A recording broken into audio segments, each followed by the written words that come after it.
estudiantes, buenos días.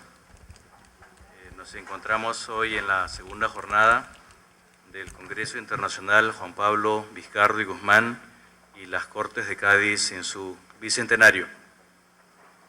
El día de ayer, quizá algunos de ustedes nos acompañaron a una auspiciosa sesión inaugural en el Centro Cultural de San Marcos, donde asistimos, entre otras, a la destacada intervención del profesor David Brading de Cambridge, que nos habló sobre Juan Pablo Vizcardo y Guzmán y la Ilustración. El día de hoy tenemos como tema central la vida y la obra del prócer Juan Pablo Vizcardo y Guzmán, por lo cual contamos con una serie de importantes contribuciones. Si ustedes han recibido el programa impreso del Congreso, verán que se anunciaba, aunque a una hora un poco más temprana de la que ahora tenemos, al embajador Manuel Rodríguez Cuadros, ex canciller de la República. Lamentablemente el embajador Rodríguez Cuadros no pudo estar con nosotros, ha tenido que salir fuera del país, de manera que no contamos con su presencia, pero contamos sí con un importante refuerzo arequipeño. Tengo mucho honor de presentar a ustedes al doctor César Abarca Fernández, profesor de la Universidad Las Peruanas y presidente del Instituto de Acción y Pensamiento Democrático Juan Pablo Vizcardo y Guzmán de Arequipa, quien nos va a exponer el tema Vizcardo y Guzmán, sus lazos familiares y su estrategia para independizar América Española. Dispone usted de 30 minutos. Muchísimas gracias, doctor. Para tratar el tema, sus lazos familiares y estrategia para independizar América Española, de Juan Pablo Vizcardo y Guzmán, tenemos que partir de una motivación, en el sentido de que Vizcardo y Guzmán escribió más de 500 documentos revolucionarios. Entre ellos tenemos la Carta de 1781 sobre Túpac Amaru y la sociedad hispano-peruana, el proyecto para independizar la América Española, el ensayo histórico sobre los disturbios de la América Meridional en 1780, el esbozo político sobre la situación actual de la América Española, la Carta de 1793, cartas de 1795, La paz y la dicha del nuevo siglo, Carta a los españoles americanos, Carta de Vizcardo sobre la Asamblea de los Obispos de Toscana y cartas inéditas de Vizcardo de 1782-1797. Por esta obra, y particularmente en el caso sobre la Carta a los españoles americanos, Vizcardo es analizado por el Tribunal de la Santa Inquisición de México. La Inquisición mexicana condena la Carta a los españoles americanos en 1810.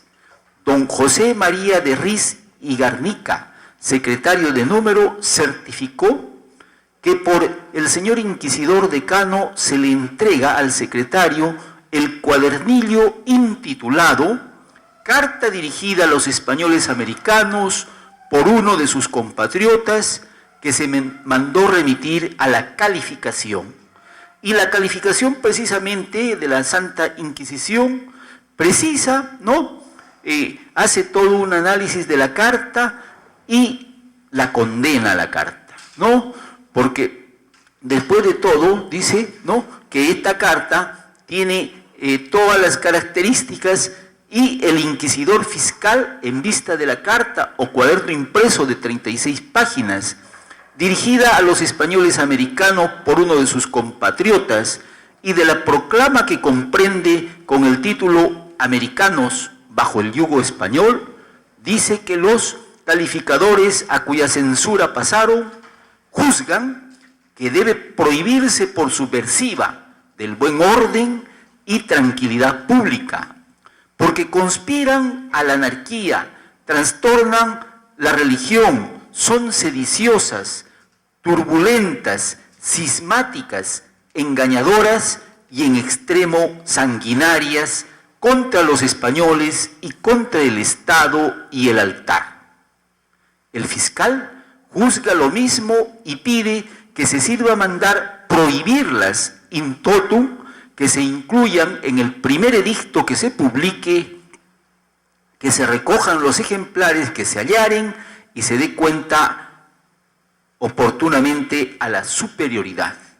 Entonces vemos pues que el Santo Oficio de la Inquisición de México, el 24 del mes de septiembre de 1802, estando a la audiencia de la mañana por los señores inquisidores Bernardo de Prado y Ovejero y el licenciado don Isidro Sáenz de Alfaro, habiendo visto este expediente, mandaron formar con motivo de una carta o cuaderno intitulado Carta dirigida a los españoles americanos por uno de sus compatriotas, calificación dada por él, por los calificadores, ¿no?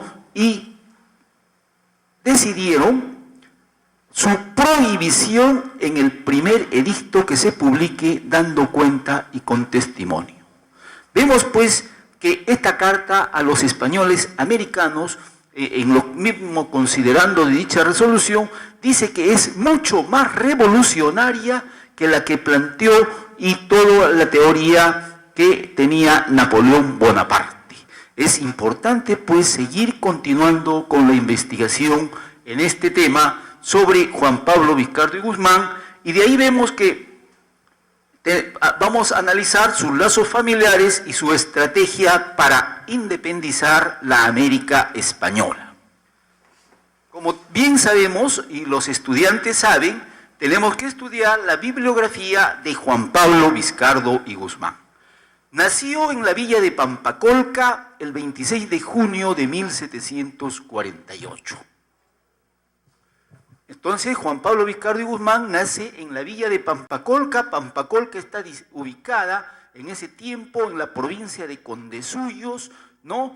Y actualmente en la provincia de Castilla, en la región Arequipa. Fue hijo del maestro de campo Gaspar Vizcardo y Guzmán. Gaspar Vizcardo y Guzmán, ¿no?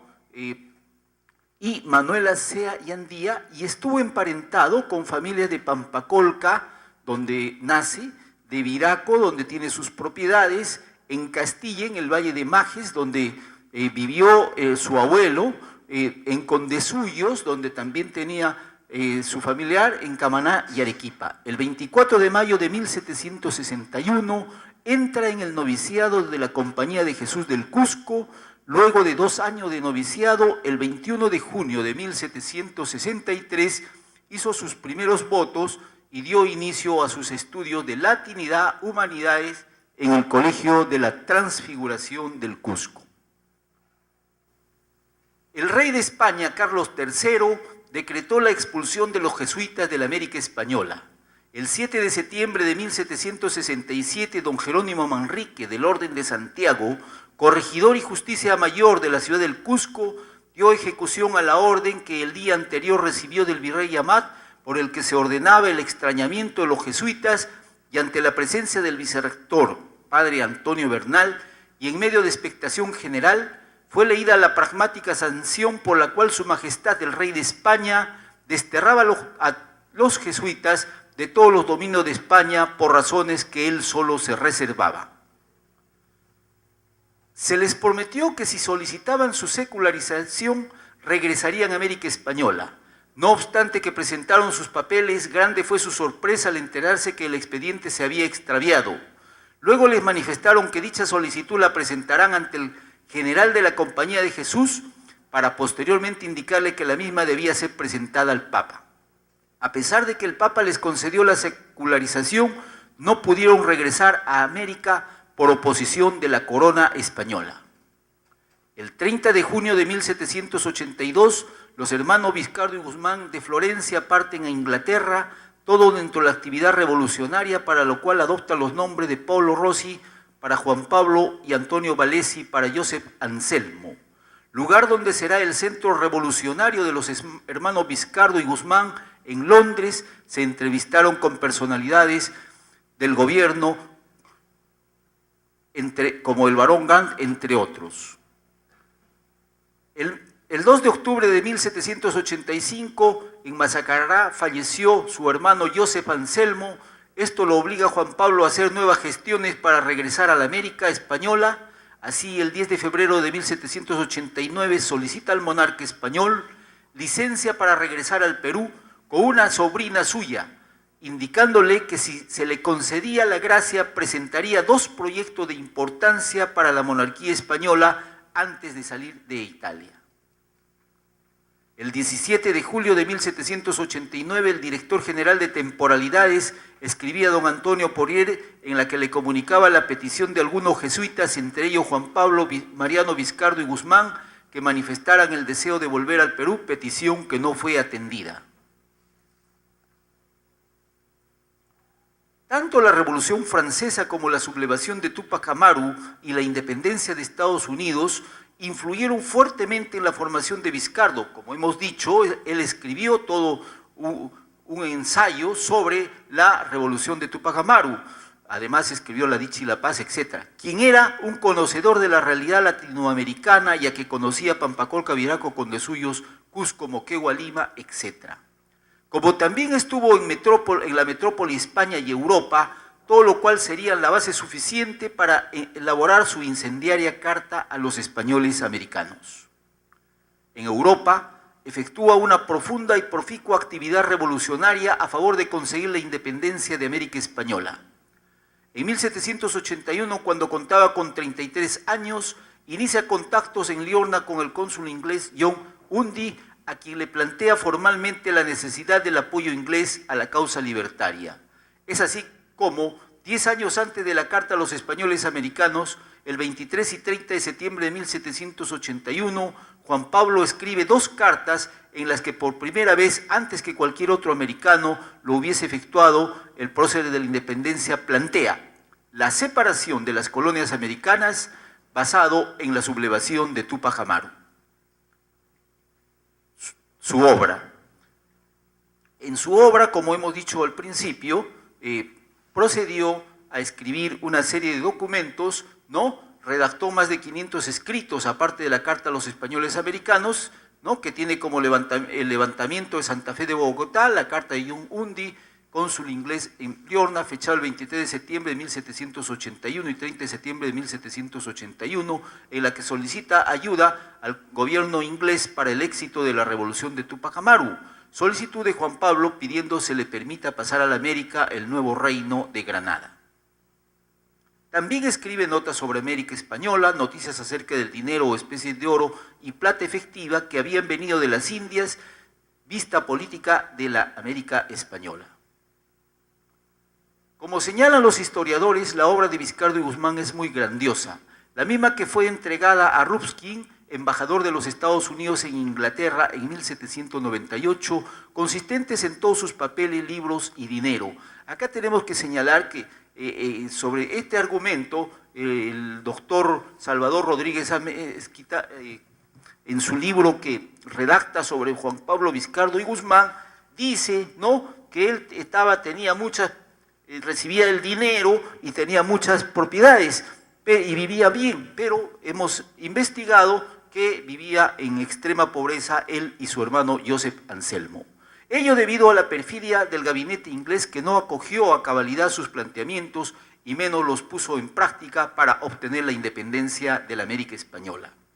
El 10 de febrero de 1798, cercano a cumplir los 50 años, Juan Pablo Mariano Vizcardo y Guzmán deja de existir en pleno invierno londinense, con una vida llena de pobreza y soledad, y en espera que algún día sea reivindicado por la historia como lo hacemos el día de hoy. Ahora vamos a ver la Carta a los Españoles Americanos. La célebre Carta a los Españoles Americanos de Juan Pablo Vizcardo empieza y es dirigida a sus hermanos y compatriotas y dice: la inmediación al cuarto siglo del establecimiento de nuestros antepasados en el Nuevo Mundo es una ocurrencia sumamente notable para que se deje interesar nuestra atención. El descubrimiento de una parte tan grande de la Tierra es y será siempre para el género humano el acontecimiento más memorable de sus anales. El Nuevo Mundo es nuestra patria. Señala enfáticamente pues que el Nuevo Mundo es nuestra patria y su historia es la nuestra y en ella es que debemos examinar nuestra situación presente para determinarnos por ella, a tomar el partido necesario a la conservación de nuestros derechos propios y de nuestros sucesores. La claridad y profundidad de la definición de patria y de las ideas que se aprecia en este párrafo es el que se haya contenido en la integridad de la Carta y los otros documentos donde las ideas principales son: primero, la dura condena que hace al gobierno de España de ese entonces, luego de un profundo estudio de los diversos aspectos de la vida de la América española y en la propia España. En esta condena severa se refiere al gobierno de España de ese entonces, mas no al respetable pueblo español. Segundo, precisa que España adquirió sus dominios de América gracias al valor y generosidad de los conquistadores, para quienes el gobierno español les dio mal pago, tanto a los conquistadores como a sus descendientes. Tercero, la Carta de Vizcardo se refiere a la expulsión de los jesuitas. Recordemos que él fue jesuita, ¿no? Estudió en el Colegio Jesuita en el Cusco, acto que condena muy detalladamente y falta de explicación de tal hecho y acto por el rey don Carlos III, Vizcardo y Guzmán da la suya, manifestando que el rey don Carlos III había procedido así tan delictuosamente contra un grupo estimable y respetable de la sociedad, nada más que para apropiarse ilícitamente de los bienes de la Compañía de Jesús. Y cuarto, en la carta Juan Pablo Mariano, sobre la base de todos los planteamientos, sostiene enfática y decididamente la emancipación de Hispanoamérica y los invita a todos los españoles americanos a trabajar por lograrla, señalando que la hora ha llegado por cuanto España viene a ser lo secundario y América viene a constituir lo principal. El testamento de la familia Guzmán de Viraco.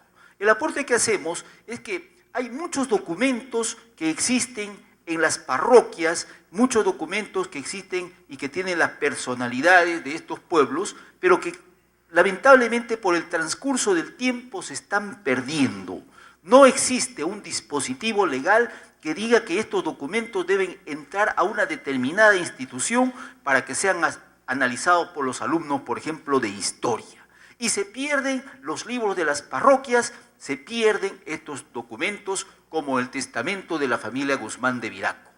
Para referirnos a los acontecimientos de ese tiempo, debemos basarnos en el testamento de la familia Guzmán de Viraco, el mismo que contiene datos desde 1632 hasta después de 1832.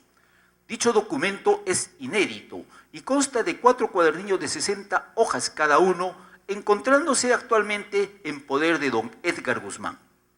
Este testamento, que más parece un expediente de juicio civil que en nuestro tiempo podría llamarse de nulidad de contrato sobre el fondo denominado Capiza, al ordenarlo cronológicamente con los fines estrictamente históricos, que en él encontramos lo siguiente. Hablamos de esto porque estamos viendo los bienes que tuvo la familia Guzmán y todas las propiedades que tuvo, y que es necesario que nosotros las identifiquemos porque durante toda su vida Juan Pablo y su hermano José Anselmo gestionaban ante la corona española que les entreguen las propiedades de su padre, que falleció porque estuvieron huérfanos desde los 2 años, de su madre, que también falleció, de su tío Silvestre, que tuvo más de 70,000 en el Valle de Maje, que fue sacerdote, pero nunca recibieron nada. Para referirnos a los acontecimientos de ese tiempo, ¿no? El 3 de noviembre de 1632, don Diego Ibarra presentó un escrito sobre el fondo Capiza y solicitó que el escribano de su majestad don Mateo Funes le otorgue posesión judicial del asiento de Chupacra, donde se dice que nacieron los hermanos Vizcardo y Guzmán en esa sección y se bautizaron en la doctrina de Nuestra Señora de la Asunción de Pampa Colca, el distrito actual de Pampa Colca. El 27 de noviembre de 1632, doña Ana Delgadillo vende los terrenos de Capiza a don Diego de Ibarra en la suma de 50 pesos, venta efectuada ante don Mateo Funes, escribano de su majestad, residente en Conde Suyos. El 19 de julio de 1765, en Viraco, doña Francisca Pariac, viuda de don Juan Pítez, difunto cacique de Viraco, vende las tierras de Andamayo a don Felipe de Vera en 700 pesos ante el gobernador don Pedro Román, firmando como testigos Miguel Revilla y Francisco de Medina. El 12 de diciembre de 1712, con motivo de la visita del general don Josep Caraza, juez visitador de tierras, don Felipe de Vera, vecino de Viraco por él y sus hermanos, se presentó en el Valle de Majes y mostró el recibo de la compra de 8 topos de tierra de Andamayo. También presentó la escritura de compra de doña Francisca Pariag de tierras de Ongoro y solicitó despachar el título en Andamayo para él y para sus hermanos el de Ongoro. El 8 de junio de 1713 se presentó ante el general Josep Caraza don Francisco Rodríguez y solicitó se le ampare las tierras del paraje nombrado Yacmix, Curipa y Secha, Aja, situadas en la quebrada de Usca y Casasmarca. El 12 de junio de 1713, en el pueblo de Aplao, del Valle de Majes, se redactó el auto de composición de otorgamiento de las mismas. El 9 de mayo de 1743, don Francisco Rodríguez de Cabrera compró las tierras de Capiza de don Blas Vera, las cuales las posee hace 7 años y de las cuales solicitó se le otorgue posesión y se nombró a Francisco Acosta con ese fin, el mismo que cumplió su cometido otorgando la posesión. El 27 de abril de 1778, la parte de Capiza es vendida a doña Teresa de Cabrera, la cual solo restó 20 pesos. El testamento de Manuel Cabrera es de esa fecha, hecho en el pago de cosos del Valle de Majes, y el 25 de mayo de 1785, don Ignacio Cabrera solicitó que doña Teresa Rodríguez de Cabrera, viuda de don Lorenzo Vázquez, presente el contrato de venta de Capiza en el juzgado de Chuquibamba. 10 de noviembre de 1828, a pedido de Toribio Guzmán, el juez ordena la conciliación sobre el pedazo de tierras de la coheredera Manuela Mogrovejo, nombrándose perito agrimensor a don Domingo Vera, a quien le tomó el juramento el gobernador de Pampacolca, don Toribio Abarca. El testamento de don Toribio Guzmán y Vázquez es un documento valioso para nuestra historia. Este asunto judicial de Capiza termina el 28 de mayo de 1845.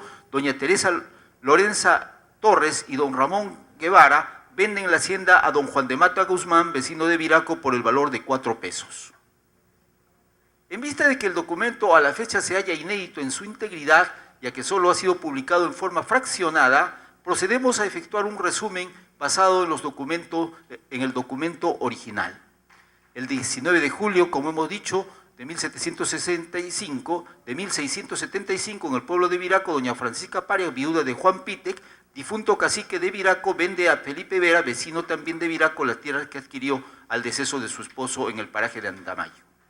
Dicha venta fue ante el gobernador don Pedro Román por no existir escribano público y en presencia del bachiller Baltasar de Cárdenas y Zapata, quien era cura y vicario del pueblo de Pampacolca, y del licenciado don Martín de Gárate, cura propio del pueblo de Viraco, quienes actuaron como testigos. Además aparecen las firmas de Miguel Revilla y Juan Francisco Medina. Con motivo de la visita del general don José Caraza, juez visitador de tierras de la Intendencia de Arequipa, Valle de Vito y la provincia de Moquegua, Condesuyos y Collahuas y la villa de Camaná, se presentó don Felipe de Vera, por sí y por sus hermanos Blas, Juan, Pedro, María, Andrea, Josefa y Juana, el 12 de diciembre de 1712 en el Valle San Pedro de Majes, e hizo presentación de una certificación del capitán don Francisco de Godoy, caballero tesorero, en el que certifica que ha pagado a su majestad en dicha real caja 50 pesos corriente de 8 reales, en que consta que se compuso a Juan Pítec, indio principal del pueblo de Viraco, por 8 topos de tierra de Andamayo en la quebrada que va a Tipan. También ante dicha autoridad Felipe Vera hizo presentación de una escritura de doña Francisca Pariag, viuda de dicho Juan Pítec, por la cual hace constar haber vendido dichas tierras y viñales en dicho mi padre y tenerla en posesión desde tiempo inmemorial. También manifiesta que el padre de Felipe Vera fue poseedor por muchos años de la sucesión de un pedazo de tierras en el valle denominado Ongoro, que limita por la parte de arriba con la pedrería grande nombrada Punchita, por la parte de abajo con una llogia grande que baja de los cerros de Chuquibamba y otra baja por la otra banda de los cerros de Huacuchura, y a vuestra majestad suplico despachar títulos de Andamayo para los nombrados y de Ongoro para Felipe Vera, por cuando los ha habilitado y sacado de la sequía. El visitador ordenó se le otorgue título como ha solicitado.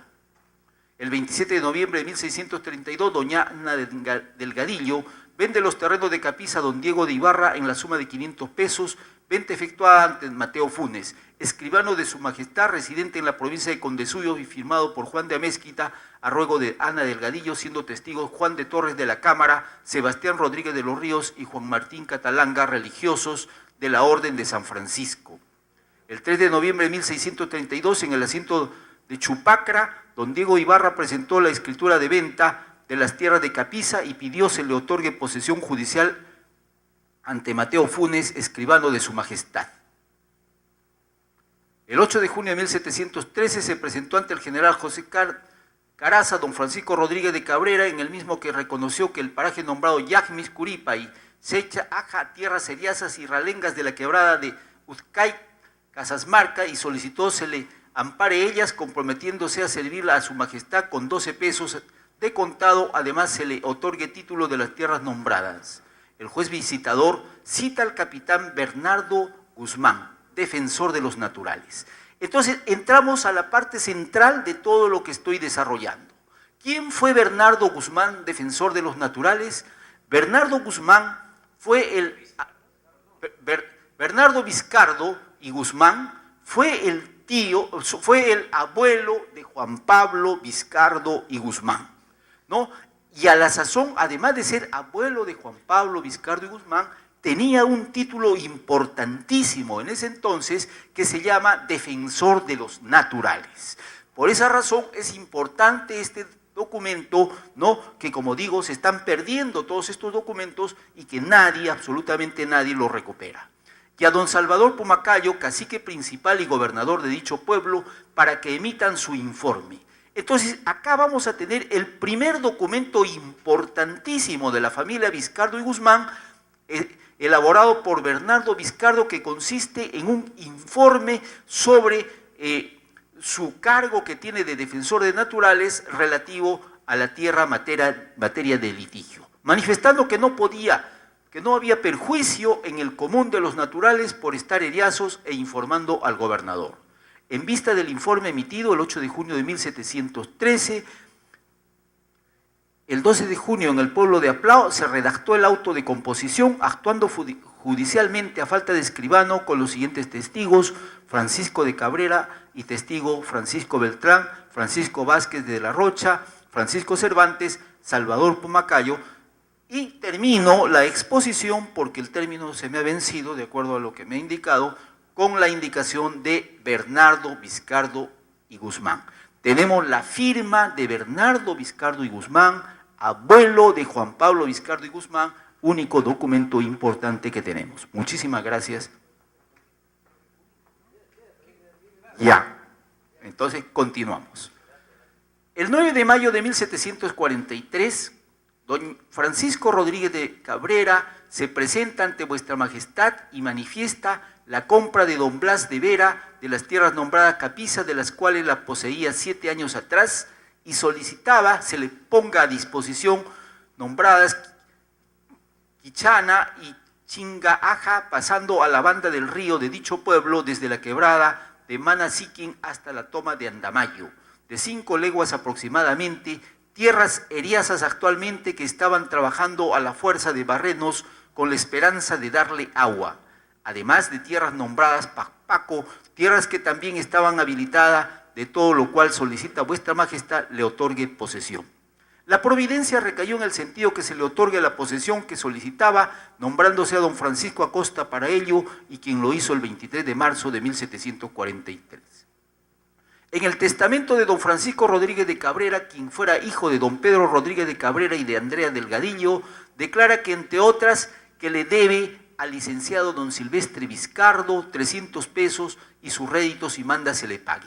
Como se ve, también los documentos importantes que se están perdiendo son los testamentos. Y en los testamentos aparece, pues, en este caso, el licenciado don Silvestre Vizcardo, ¿no?, abuelo de Juan Pablo Vizcardo y Guzmán, que también deben recuperarse. Declara que le debe a Francisco Ranilla 100 ovejas de 6 reales a cada una en la composición de poner corriente en el molino en el pueblo de Viraco, cuyo ajuste fue de 300 pesos. Francisco Ranilla le debe 10 pesos por la composición del camino de la Quebrada, asimismo le debe a cuenta de su indio ovejero Francisco 6 pesos. El 25 de mayo de 1785, don Ignacio Cabrera solicita que doña Teresa Rodríguez de Cabrera, viuda de don Lorenzo Vázquez, presente el contrato de venta de Capiza. A su vez, ella solicita que Ignacio Cabrera presente el testamento de Manuel Cabrera, el cual tiene fecha 27 de abril de 1778, en el cual aparece que la parte de Capiza la tiene vendida a su hermana Teresa de Cabrera y que solo le resta 20 pesos. Dicho testamento fue redactado en el pago de Cosos, en el Valle de Majes. El 19 de noviembre de 1828, a pedido de Toribio Guzmán, el juez ordena la conciliación sobre la disputa del pedazo de tierras de Manuel Mogrovejo, coheredera de Toribio Guzmán, en el pago de Unchuy, ante el juez de segunda nominación, don Bernardo Arias. Estando presentes Manuela Mogrovejo con Martín de Puertas, don Toribio Guzmán y Vázquez,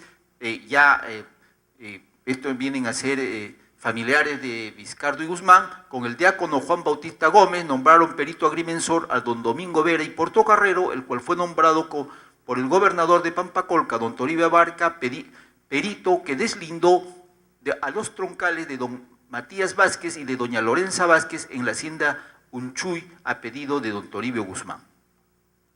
El testamento de Toribio Guzmán aparece que este es hijo de don Bernardo Guzmán y de doña Rosa Vázquez, y que es casado con doña Fíbora Fernández, con quien tuvo 2 hijos llamados Juan Manuel y Juana Cruz, y declaró por sus bienes, entre otros, un pedazo de tierras que compró de don Ignacio de Vera de Yagmes, y contiguo al pedazo anterior ha comprado otro de los Cabrera, que su tío don Lorenzo Vázquez le vendió a su madre las tierras del potrero de Yagmes, que dejó en la culata de Yagmes una suertecilla de tierras seriazas, que serán 15 topos que limitan con Ajatayoc, a las que les ha dado agua, que deja a su hijo Gregorio un topo en Unchuy y un topo en Chicota, le deja una burra más un vestido que le hará a su hijo Juan de Mata, que será de terciopelo, en recompensa de su trabajo, de estarlo asistiendo y por ser su hijo natural. En ese tiempo se llamaban hijos naturales a los hijos que actualmente se llaman extramatrimoniales.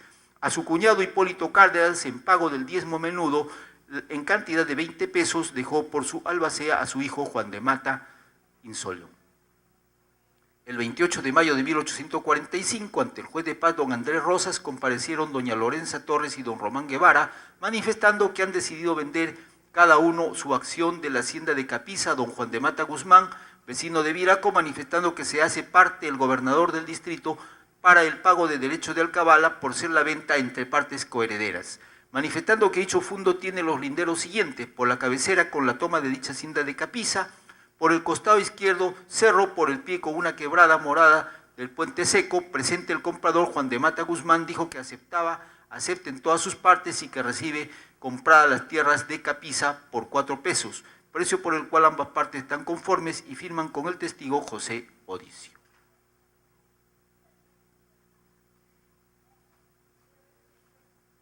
Es motivo de orgullo saber que el prócer de la independencia americana, don Juan Pablo Vizcardo y Guzmán, vivió en tierras viraqueñas, y que parte de las propiedades de sus padres y sus tíos se encontraban en Viraco, que en ese entonces estaba conformado por lo que son ahora los distritos de Machaguay, Tipan, Santuario de Uñón, como lo prueba el testamento de la familia Guzmán, el testamento del gobernador Gaspar Vizcardo y Guzmán, el cual dice: declaro por mis bienes la acción y derechos que le pertenecía en las tierras de Chupacra, que están indivisas entre los herederos de su legítima defensa. Debe dejarse claramente establecido que el pago de Chupacra en tiempo de la colonia pertenecía al anexo de Tipan, con presión de Santa Úrsula de Viraco, y que actualmente pertenece al distrito de Tipan, colindante con el distrito de Pampacolca, tierra de Juan Pablo Mariano Vizcardo y Guzmán.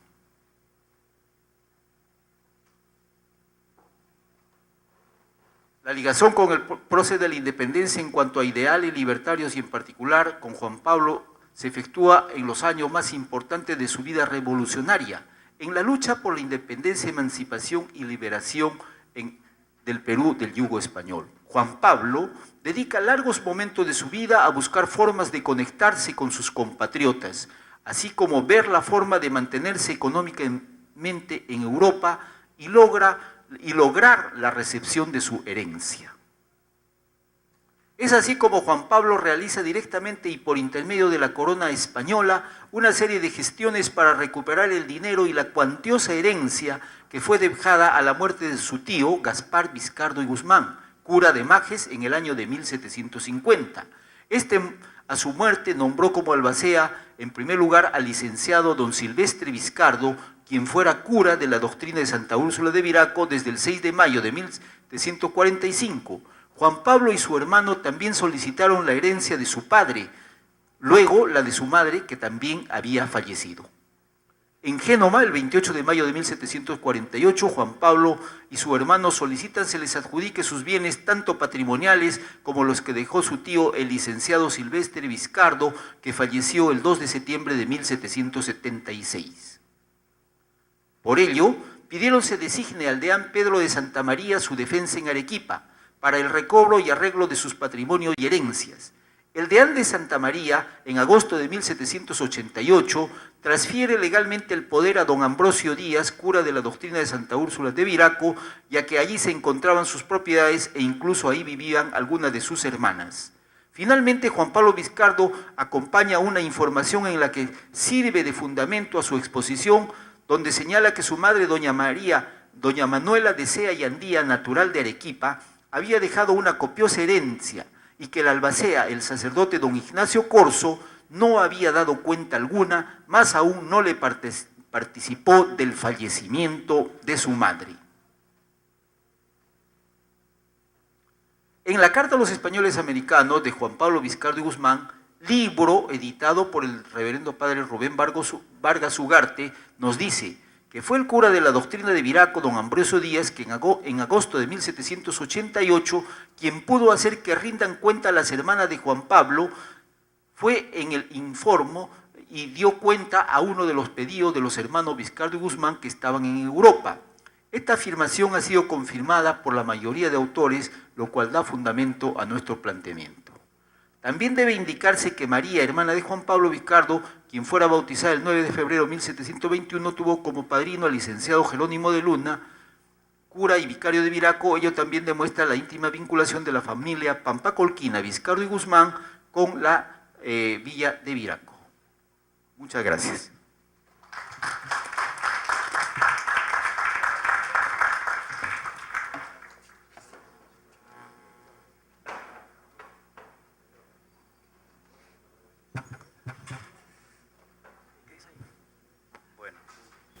Muchas gracias al doctor César Abarca Fernández por esta importante contribución que nos ha, diría yo, devuelto la historia a su estado virginal, porque nos ha hablado de documentos de primera mano inéditos y muy importantes para reconstruir un poco ese ambiente campesino, serrano, andino, en el cual se movió don Juan Pablo Vizcardo Guzmán en sus primeros años de vida, cuando estaba en tierras entre Pampacolca y Viraco. Ha sido una muy interesante contribución que esperamos se publique para rescatar toda esa documentación de la familia Guzmán que usted ha tenido oportunidad de ver directamente. Yo quería rescatar, bueno, siempre llevando un poco el agua para mi molino, la primera parte en que se nos presentó una serie de imágenes de libros y de placas conmemorativas. Hay una Green Plaque que se inauguró o se develó en Londres el año 1999. Está ubicada en el lugar que yo tuve la suerte de descubrir, que fue el escenario donde, el sitio, no queda la casa, pero el sitio donde falleció don Juan Pablo el 10 de febrero de 1798. Tenemos, creo, algunos minutos para preguntas, de manera que quisiera devolver la palabra al auditorio para que podamos dialogar con el doctor Abarca sobre esta importante exposición. Señor.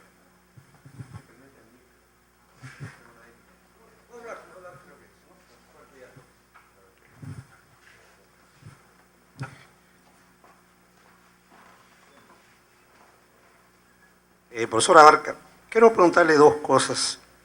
Primero, que nos amplíe un poco sobre la actuación del Tribunal de la Inquisición de México.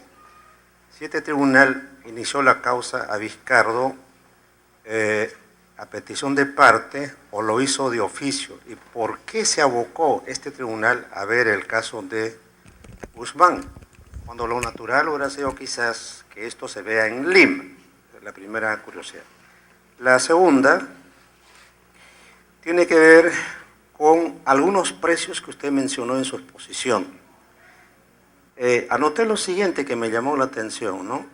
En 1632 se vende un fundo a 50 pesos. Estamos hablando del siglo XVII.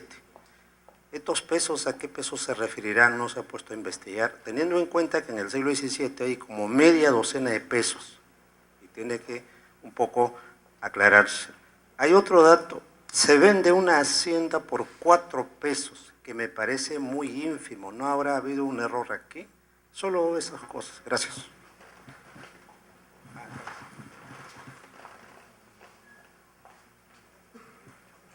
Gracias. El día de ayer nosotros hemos tenido una brillante exposición por parte del doctor David Bradin. El doctor David Bradin ha editado un libro, Carta a los Españoles Americanos, y justamente he tenido el gusto de que me ponga la dedicatoria personalmente, ¿no? Y él, en su libro, ¿no? No ha tenido tiempo, indudablemente, el doctor de exponer todo y por esa razón no lo ha mencionado. Pero como ustedes ven, en la parte final de su libro, en el apéndice segundo, habla pues que la Inquisición mexicana condena la Carta de Vizcardo y Guzmán de 1810, ¿no? Y él ha logrado, como ha indicado, estaba en México, hacer la investigación pertinente y ha conseguido el dictamen de los calificadores del Santo Oficio. Y lo ha transcrito acá todo el dictamen de los calificadores del Santo Oficio relativo, ¿no? Y que dice que certificó que el inquisidor entregó al secretario un cuadernillo intitulado Carta a los Españoles Americanos por uno de sus compatriotas. Entonces, este cuadernillo, la carta, llega a mano de los inquisidores. Entonces, el primero que recibió, pues, fue el de México, ¿no? La Inquisición de México. Y como recibió la Inquisición de México, porque era un documento clandestino que nadie sabía, pero apareció en México, entonces México tuvo que abocarse a conocer la causa, porque no lo iban a mandar a Perú para que la Inquisición de Perú la vea. No, ellos inmediatamente, porque estaban desesperados, ¿no? Empiezan a hacer todo el proceso del Tribunal de la Santa Inquisición, y es ahí donde, como se hacen los informes, el pedimento del inquisidor fiscal, y dice, pues, ¿no?, que la carta, ¿no?, es un documento incendiario, ¿no?, dice así, ¿no?, que debe prohibirse por subversiva, por del buen orden y tranquilidad pública, porque conspira, trastornan la religión, son sediciosas, turbulentas, cismáticas, engañadoras y en extremo sanguinarias contra los españoles, contra el Estado y el altar.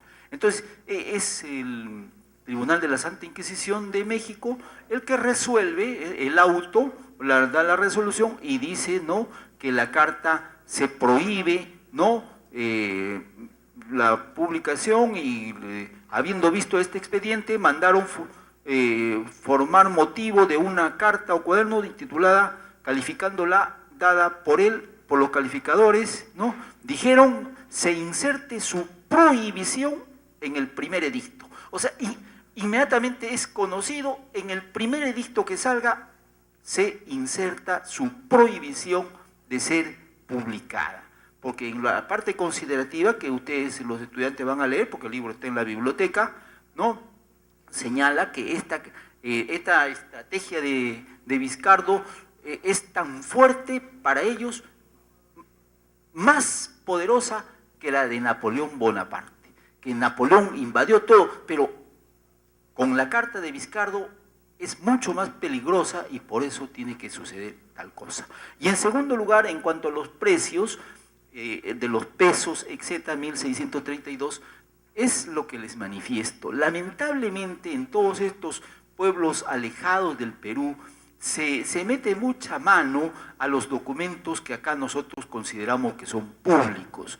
Digamos un ejemplo, si yo he nacido hace 20 años atrás, pues se va al municipio y le modifican la fecha de nacimiento, le modifican todas estas cosas, ¿no? Entonces, por eso es necesario que estos documentos alguien los tenga, una institución oficial las cuide, las proteja. No puede estar manoseándose todos estos libros de las parroquias, de las doctrinas de los pueblos. Ahí en la parroquia que entran se pierden, se desaparecen libros completos de nacimiento, de bautizo, de defunción, y entonces la historia se va malogrando en el país. Y en cuanto a los 2 pesos, a los 4 pesos, etcétera, señala en uno de, no he tenido tiempo de precisar, pero había una disposición en ese tiempo en España cuando las compras y las ventas era entre familiares, ¿no? Digamos entre hermanos, entre familiares, estaban a bajo precio y estaban exoneradas de los pagos respectivos, por eso no intervenía las autoridades de ese entonces, y por esa razón pareciera que es una pequeña suma, pero es que era entre hermanos, entre familias. Bueno, en su respuesta el doctor Abarca ha tocado un punto muy interesante, que es la pérdida o sustracción que sufren muchos documentos importantes que están en manos privadas o incluso públicas en el Perú. Usted nos ha presentado esa rica documentación que está en manos de un descendiente, de un señor Guzmán en Viraco, ¿no es cierto? Supongo que estará en buenas manos y el señor sabrá la importancia que posee el documento que ha guardado de su familia, pero tal vez sería conveniente que se le hiciera ver, ¿no?, la conveniencia de que algún día donara este documento tan valioso a una institución pública para que estuviera bien amparado, bien protegido y también eventualmente al alcance de otros investigadores. Usted preside, tengo entendido, el Instituto Juan Pablo Vizcardo y Guzmán de Arequipa, y yo pertenezco también en Lima, soy miembro fundador del Instituto Juan Pablo Vizcardo y Guzmán del Perú, que se lanzó en 1997 de la mano del excongresista, ya un sobreviviente de varias legislaturas, don Javier de Belaúnde Ruiz de Somocurcio. Es una institución amparada por el Estado y también caería en muy buenas manos allí, para que no se pierda para la posteridad. Pero bueno, es un comentario mío para evitar justamente que tengamos o suframos de ese tipo de pérdidas. ¿Alguna otra pregunta de parte del público? El doctor Mario Velarde. Felicitarte por tu exposición, creo que es una exposición brillante. Entonces, me preocupa 2 cosas. La primera de ellas, obviamente, esos datos que estás dando, perdóname que te tutee, somos de la misma época, yo creo que existen, obviamente. En segundo lugar, ¿hay algún mecanismo legal? Es la pregunta que hago a la mesa. ¿Hay algún mecanismo legal de que estos documentos puedan ir a algún sitio, concretamente de Arequipa capital? Primera. La segunda, en este momento tenemos la suerte de que la alcaldía de Arequipa tengo cierta facilidad de compromiso cultural. ¿Podríamos hacer gestiones para que esos documentos vayan ahí a Arequipa? Y la tercera es, tenemos Lima, obviamente, no queremos no queremos hablar nada de decir que el instituto ya no exista, no. Tenemos Lima como fuerza económica, que yo puedo ayudar a que esos documentos puedan llegar a un centro en Arequipa. ¿Eso es posible legalmente o no es posible legalmente? Esa es la conclusión de la pregunta.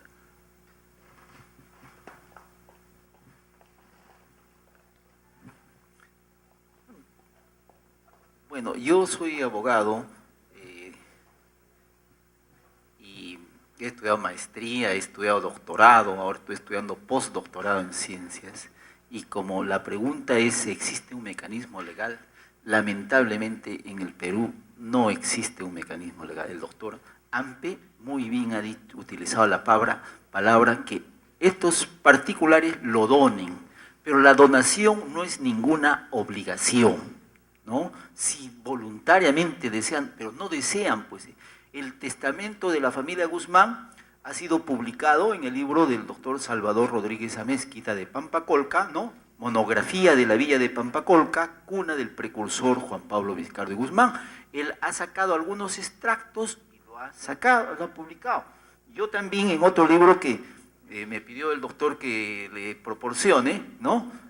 Ahí también he colocado este testamento, pero el documento original lo tiene en propiedad, ¿no?, los herederos de la familia que todos los años colocan su ofrenda floral al pie del monumento de Juan Pablo Vizcardo y Guzmán en representación de la familia Vizcardo y Guzmán, ¿no?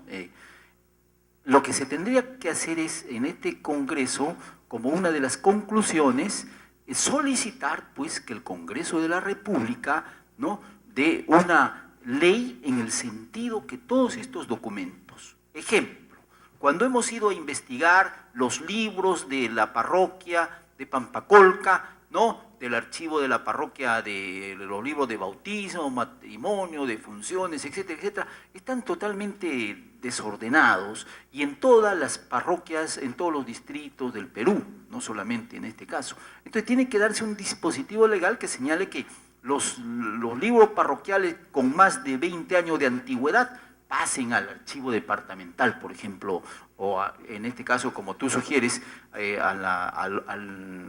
en Arequipa, alguna institución, se puede presentar ese proyecto oficial para que no se pierdan, ¿no?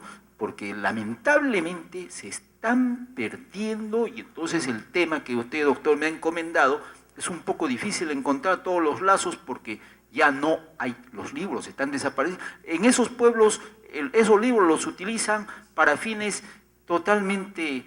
porque como no tienen papel para nada, agarran los libros y se los llevan y creen que sacándose los libros antiguos están causando un tremendo daño a la historia de cada uno de los pueblos.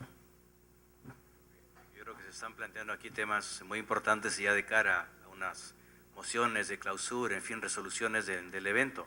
Pero en verdad, doctora Barca, me permito decirle que los documentos de tipo eclesiástico no pasan a los archivos regionales que pertenecen a la red o al Sistema Nacional de Archivos que dirige el AGN desde Lima, siendo los archivos diocesanos o arquidiocesanos, como sería el caso de Arequipa, ¿no? Aquí está el doctor José Antonio Benito, que conoce muy bien este tema, y yo tengo amistad con el profesor Alejandro Málaga Núñez Ceballos, que en su momento organizó justamente la documentación del archivo diocesano de Arequipa. Creo que esos documentos parroquiales deberían pasar allí, porque cada diócesis pues centraliza la documentación de las parroquias, ubicaría sufragáneas, ¿no? De manera que hay mecanismos, no pasarían a un archivo civil, sino a un archivo eclesiástico, donde también pues deberían estar bien conservados y amparados para evitar su pérdida. Pero estamos hablando de temas muy importantes ya de cara a lo que podría ser unas conclusiones del evento. No nos adelantemos, estamos apenas iniciándonos. Creo que hay una pregunta más.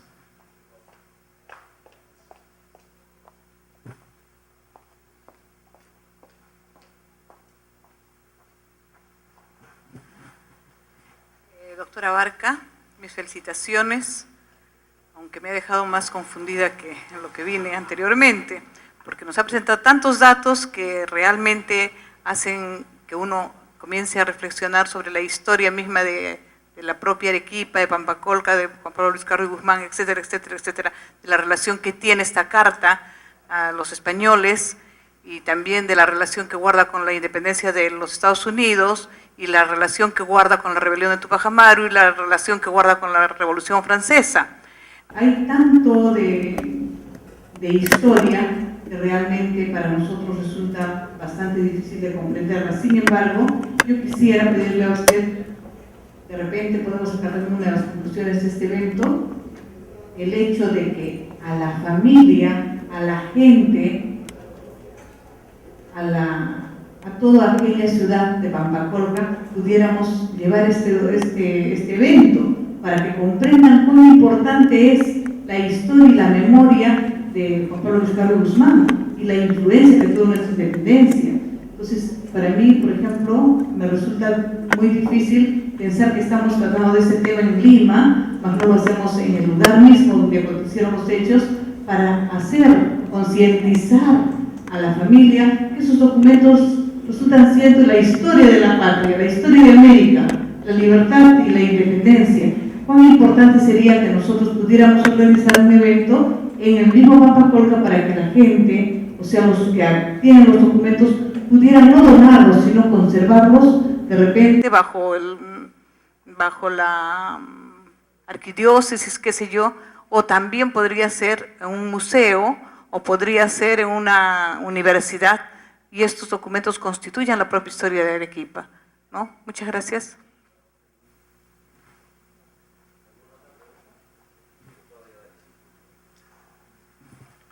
Buenos días. Es una pregunta al expositor, pero también al doctor Hampe. Están en marcha, ¿cierto?, una serie de preparativos y diversas actividades en camino a la celebración del Bicentenario. Debemos recordar que con motivo del sesquicentenario de la independencia, 1971, ¿no?, existió una comisión integrada por los catedráticos de historia de la época y diversas personalidades que durante varios años prepararon la edición de más de 100 volúmenes, ¿no?, que recogía la documentación procedente de los archivos, ¿cierto?, sobre los tiempos de la emancipación y la independencia.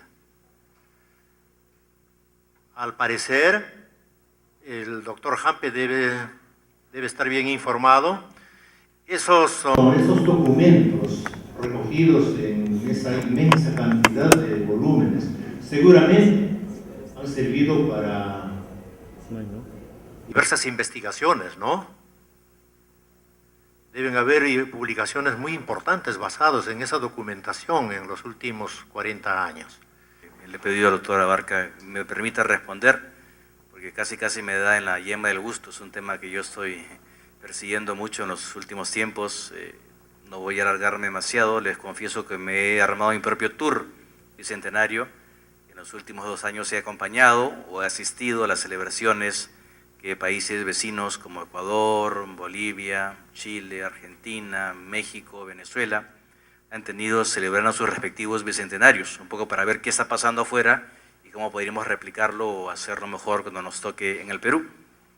Y ya que estamos en espacio académico, me permito aprovechar la ocasión para decirles que yo tengo una posición un poco fuera de lo común en esta órbita, que me parece que está bien sustentada si uno mira justamente qué han hecho o qué han celebrado los países vecinos. No han celebrado ninguna independencia definitiva, han celebrado simplemente la instalación de las juntas de gobierno que a partir de 1808, 1809 y los años sucesivos se dieron tanto en España como en América a la luz de los hechos ocurridos con la invasión napoleónica. La mayor parte de esas juntas eran en realidad fidelistas, monarquistas, y duraron poco tiempo, porque tan pronto como se dio la vuelta a la monarquía absoluta o inclusive antes del año 14, dejaron de existir. Desde ese punto de vista nosotros no deberíamos esperar al año 2021, como lo ha proclamado el Plan Bicentenario del presidente Alan García, para celebrar nuestros 200 años, sino podríamos perfectamente adelantar la fecha del año 2014, porque el año 1814 tuvimos nuestra Junta peruana, nuestra Junta de Gobierno del Cusco, presidida por el cacique brigadier Mateo García Pumacahua. Lo que pasa es que una inveterada costumbre limeñocéntrica, reduccionista de ver la historia peruana, nos ha obligado, nos ha motivado a ningunear lo que pasa fuera de Lima. Pero en verdad nuestro bicentenario, si nos alineamos con los países vecinos, es el año 14. Y yo tengo ya en marcha, por supuesto, muchas propuestas, me he dirigido al Congreso para ver de la manera de, si no adelantar la fecha oficial, por lo menos crear ya una comisión, así como este año se ha celebrado hace poco el bicentenario del grito de Cela en Tacna, celebrar y conmemorar propiciamente lo que yo entiendo es nuestro real bicentenario, que es la Junta de Gobierno del Cusco. Como dice muy bien, aparte de esto, el doctor Valladares, a lo que estamos asistiendo es a una floración, a una multiplicidad de comisiones que se están formando. Una está en la ANR, en la Asamblea Nacional de Rectores, otra ha creado el Congreso de la República, algunas universidades han tomado su propio camino. Yo con algunos colegas de la sociedad civil hemos armado también nuestra propia página web y una ONG llamada Bicentenario Perú, etcétera, etcétera. Lo que aún no se ha logrado es la conformación de una comisión nacional propiciada por el gobierno y centralizada. Existe un proyecto de ley, lo tengo por ahí el número, lo sé de memoria, 395/2009, pero que por circunstancias que no me atrevo a revelar en público, pero que he indagado en el Congreso, no ha pasado.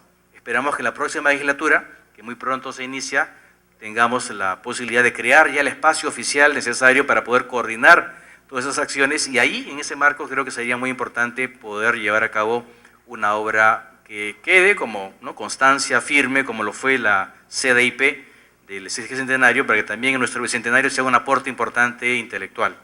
Por de pronto ya hay revistas, y quizá para salvar la situación mientras se arma esa comisión, etcétera, etcétera, se podría, ¿no?, solicitar al doctor Abarca que generosamente solicite el permiso a la familia Guzmán de Ibiraco para que una de esas revistas, una de ellas llamada Bicentenario, que pronto saldrá el número 1 del Congreso de la República, se pueda publicar íntegramente este documento y se sale por lo menos esta situación de que estamos sabiendo que existe un papel muy importante, pero que no está todavía al alcance del común de los investigadores. Bueno, entonces tiene usted una misión, está usted encargado de este pedido, doctora Abarca. Muy agradecido, porque sí, la familia Guzmán me permitió agarrar alguna vez este testamento para incorporarlo en el libro, y ahora seguramente también lo va a hacer para que se incorpore como usted indica. Y en cuanto a los del Bicentenario, sí, pues como usted dice, tiene que hacerse una difusión y adelantarse a 1914, el Bicentenario acá en el Perú, porque no podemos esperar hasta 1821, porque no es la fecha fija. Y la otra pregunta que hizo fue, ¿hizo alguna otra pregunta completo, no? Listo. Estamos casi corriendo en tiempo, pero la última intervención del profesor Quiroz. Sí. Yo también quiero felicitar al doctor Abarca por la exposición y en particular porque ha mostrado información nueva, información que efectivamente es necesario recuperar. Pero también ha planteado, ¿no?, el problema de la documentación. Sobre todo la documentación que se encuentra en pueblos, que se encuentra en ciudades pequeñas, hasta en zonas rurales. Pero sobre las comisiones del Bicentenario, yo diría que tenemos también una oportunidad, y mi posición es totalmente contraria de repente a las que se han manifestado, ¿no? A mí más bien me gusta la dispersión, no la centralización. La vez anterior, hace 50 años, cuando se celebraban los 150, más bien se cometió el gravísimo error, entre comillas, de tener una sola comisión oficial y presentaron una documentación muy valiosa, que ha servido, como dice el profesor Valladares, ¿no?, que ha servido para un montón de investigaciones importantísimas y que ha cumplido su tarea. Yo creo que, como voy a presentar un poco después, existe un centralismo historiográfico en el Perú que hace que desde, y claro, demuestro eso también, ¿no?, que la independencia, así como otros también han mostrado anteriormente, que la independencia nosotros la celebramos por el acto en Lima, y además incruento. Es decir, las élites peruanas desde Lima han celebrado algo que ellas se hicieron protagonistas, a pesar de que la historia dice todo lo contrario, ¿no? Pero además un acto incruento, un acto sin sangre, un acto sin enfrentamiento. Y en parte esto está vinculado con desarrollos que vienen desde tiempos coloniales.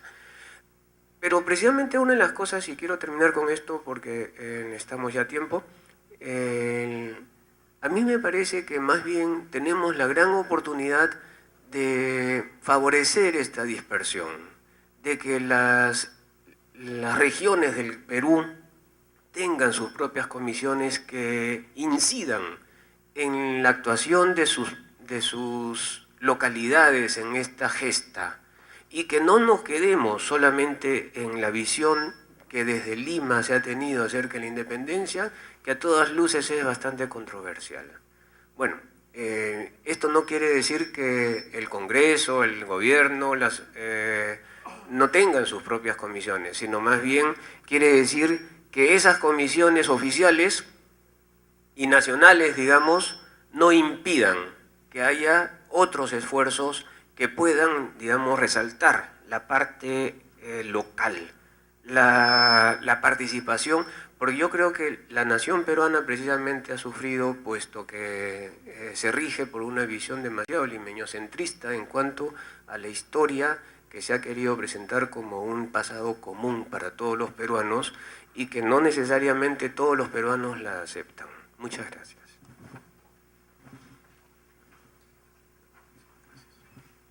Muy bien, muchas gracias a todos los participantes en este segmento tan rico del evento. Según el programa, tocaría ahora la intervención de la profesora Teresa Vergara de Quirós, pero su señor esposo y colega, el doctor, dice, no está muerta, sino que está con la garganta mala.